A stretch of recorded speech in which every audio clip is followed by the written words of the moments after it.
ಎಲ್ಲರಿಗೂ ಸಂಬಂಧಿಸಿದ ವಿಷಯದ ಕುರಿತು ಪ್ರಧಾನಿಗೆ ಪತ್ರ ಬರೆದ ಬೆಂಗಳೂರಿನ 5 ವರ್ಷದ ಬಾಲಕಿ.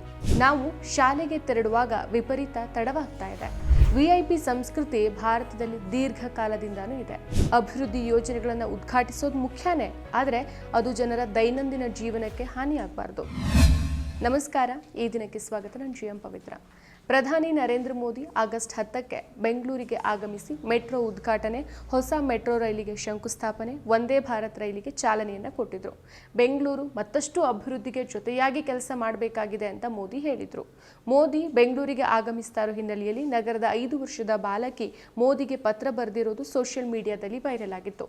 ಪ್ರತಿದಿನ ಶಾಲೆಗೆ ತೆರಳುವಾಗ ಎದುರಾಗ್ತಾ ಇರುವಂತಹ ಟ್ರಾಫಿಕ್ ಸಮಸ್ಯೆಯಿಂದ ತಡ ಆಗ್ತಾ ಇದೆ ಅಂತ ಟ್ರಾಫಿಕ್ ಸಮಸ್ಯೆ, ರಸ್ತೆ ಸರಿಪಡಿಸೋ ಕುರಿತು ಪತ್ರ ಬರೆದಿದ್ರು. ಈ ಪತ್ರ ಈಗ ಭಾರಿ ವೈರಲ್ ಆಗಿದೆ. ಪರ ವಿರೋಧ ಚರ್ಚೆಗಳು ಶುರುವಾಗಿದೆ. ಬೆಂಗಳೂರು ನಿವಾಸಿ ಅಭಿರೂಪ್ ಚಟರ್ಜಿಯ 5 ವರ್ಷದ ಪುತ್ರಿ ಬರೆದಂತಹ ಪತ್ರವನ್ನ ಸೋಷಿಯಲ್ ಮೀಡಿಯಾದಲ್ಲಿ ಇವರು ಹಂಚಿಕೊಂಡಿದ್ದಾರೆ.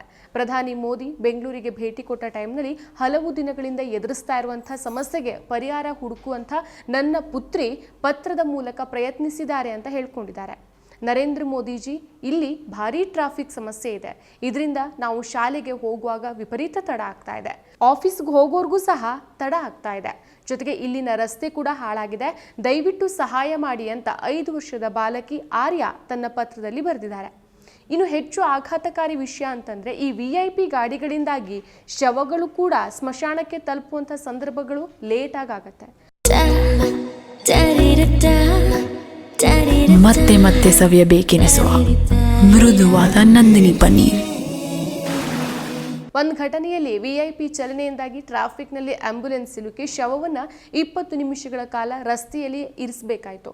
ಮುಂಬೈನಲ್ಲಿ ಮೋದಿಯವರ ಭೇಟಿ ಸಂದರ್ಭದಲ್ಲಿ ಹಲವು ಭಾಗಗಳಲ್ಲಿ ಭಾರೀ ಟ್ರಾಫಿಕ್ ಜಾಮ್ ಉಂಟಾಗಿ ಜನ ಗಂಟೆಗಟ್ಟಲೆ ಟ್ರಾಫಿಕ್ ಜಾಮಲ್ಲೇ ಸಿಲುಕಿದ್ರು. ಸೊ ಇಂಥ ಟೈಮ್ನಲ್ಲಿ ಶಾಲಾ ಮಕ್ಕಳು ತಡವಾಗಿ ಶಾಲೆಗೆ ತಲುಪೋದು ಮೋದಿಯವರಿಗೆ ಬಹುಶಃ ದೊಡ್ಡ ಸಮಸ್ಯೆ ಆಗದೇ ಇರಬಹುದು. ಯಾಕಂದರೆ ಅವರ ಭೇಟಿಗಳು ನಗರದ ಸಂಪೂರ್ಣ ಜೀವನವನ್ನೇ ಪ್ಯಾರಲೈಸ್ ಮಾಡಿಬಿಡತ್ತೆ.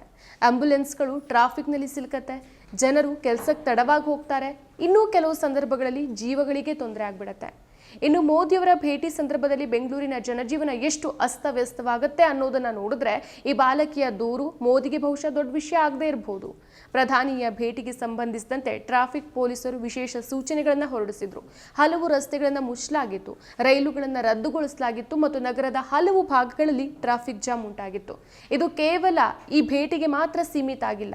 ಇದು ಭಾರತದಾದ್ಯಂತ ವಿಐಪಿ ಕಲ್ಚರ್ ಜನಸಾಮಾನ್ಯರ ಜೀವನವನ್ನ ಹಾಳು ಮಾಡ್ತಾ ಇದೆ ಅನ್ನೋದಕ್ಕೆ ಉದಾಹರಣೆ. ಹಲವು ಸಂದರ್ಭಗಳಲ್ಲಿ ಆಂಬ್ಯುಲೆನ್ಸ್ಗಳು ಟ್ರಾಫಿಕ್ನಲ್ಲಿ ಸಿಲುಕಿ ರೋಗಿಗಳು ಸಾವನ್ನಪ್ಪಿದ ಘಟನೆಗಳಿದೆ. ಉದಾಹರಣೆಗೆ ದೆಹಲಿಯಲ್ಲಿ ವಿಐಪಿ ಚಲನೆಯಿಂದಾಗಿ ರಸ್ತೆಗಳನ್ನು ಮುಚ್ಚಿದ್ರಿಂದ ಆಸ್ಪತ್ರೆಗೆ ಹೋಗ್ತಾ ಇದ್ದಂಥ ವ್ಯಕ್ತಿಯೊಬ್ಬರು ಸಾವನ್ನಪ್ಪಿದ್ರು. ಹೈದರಾಬಾದ್ನಲ್ಲಿ ವಿಐಪಿ ಗಾಡಿಯಿಂದ ಆಂಬ್ಯುಲೆನ್ಸ್ಗಳನ್ನು ನಿಲ್ಲಿಸಿದ್ರಿಂದ ಭಾರೀ ಟೀಕೆಗೆ ಗುರಿಯಾಗಿತ್ತು.